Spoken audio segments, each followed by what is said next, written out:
Hello दोस्त, नमस्ते। अपने यूट्यूब पे स्वागत करते हैं विद्या गोरखपुर। देखिए, हम एगो विश्वकर्मा बाबा के हम लोग एगो गीत बना के डाल रहे हैं। अगर अच्छा लगी तो लाइक करिए, ज़्यादा से ज़्यादा शेयर करिए, प्यारा सा कमेंट जरूर करना ये गीत कैसा है।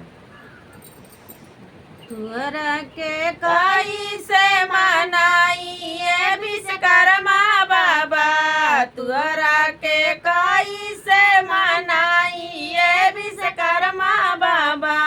यही हवन में बाबा तुहर बास बन, यही हवन में बाबा तुहर बास बन। तुअरा के कई से मनाइए विश्वकर्मा बाबा, तुअरा के कई से मनाइए विश्वकर्मा बाबा।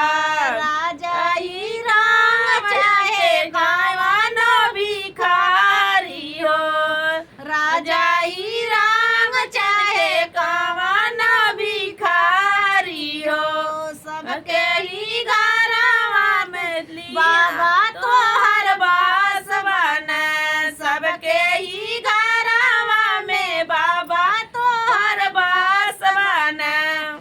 तुहरा के कई से मनाइए विश्वकर्मा बाबा, तुहरा के कई से मनाइए विश्वकर्मा बाबा।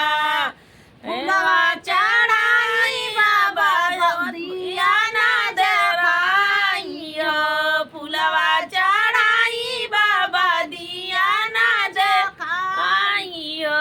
मोतीचूर के लाडुआ मंगाइए विश्वकर्मा बाबा, मोतीचूर के